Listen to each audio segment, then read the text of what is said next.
have faith it's going to get worse before it gets better.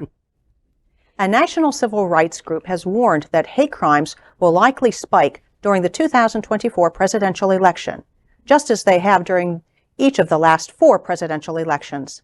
The group, the Leadership Conference Education Fund, LCEF, analyzed FBI hate crime data over the last 15 years and published their findings in a recent report. The report found that during the 2008 election season, attacks against racial and ethnic minorities spiked, especially as white nationalist and anti-government groups saw then candidate Barack Obama poised to become the nation's first black president. Hate crimes increased to a 4-year high during the 2016 election campaign of Donald Trump.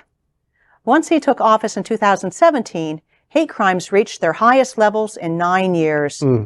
This includes attacks against people perceived as Middle Eastern and Muslim following Trump's Muslim ban, as well as 49 mostly Hispanic LGBTQ plus people and allies slaughtered in the Pulse nightclub shooting.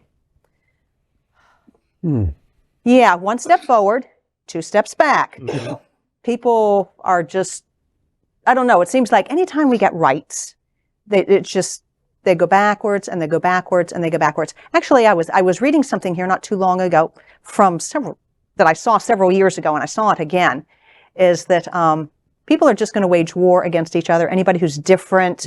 And I really think that we as people of faith, we as a church community really need to step up and speak out when we see these things, when we hear these things, and not just simply say that's wrong, don't do that, but really put actions behind our words against these hate crimes. They're just all over the place. Heartbreaking. We have taken a pretty radical step, I think, at Sunshine Cathedral. I mean, we don't do radical things. We don't, we don't like, I don't know. We don't have a hate newsletter or whatever, but I think we take positions that people see as pretty radical. And one recently is, just like I was talking, or I have talked in the past about repenting of social sins, shared social sins, racism and systemic misogyny and homophobia and all that. We have taken to naming and apologizing for the sins of our theology.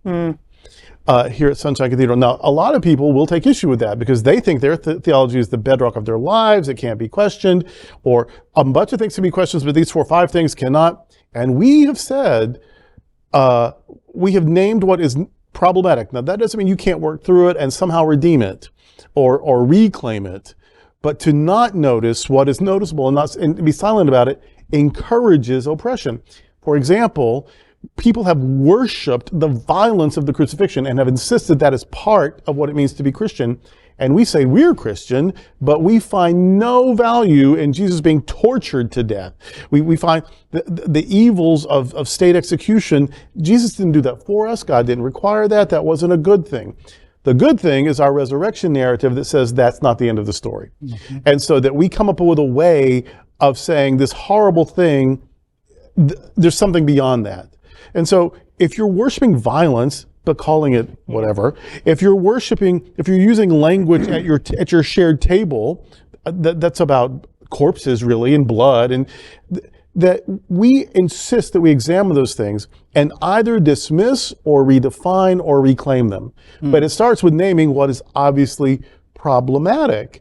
And so, yeah, I think in one way people dismiss us then as not being Christian. I think that sort of fearlessness is how we get to be Christian, because otherwise I really would have to be something else. Yeah. If I have to worship bigotry, if I have to be a nationalist, if I have to worship violence or be okay with it, then that's not what I want to be. And so I do think that we just have a lot of unexamined things in our lives, individually and shared, and because of that, it comes out in all of these brutal ways. Absolutely. Right. And I think that's one of the reasons that people are leaving the church, the Christian church, in droves. We haven't reconciled. We haven't made right what needs to be done. We haven't looked at racism. We haven't looked at sexism. We haven't looked at all these isms that continue to perpetuate through the work of the Christian church.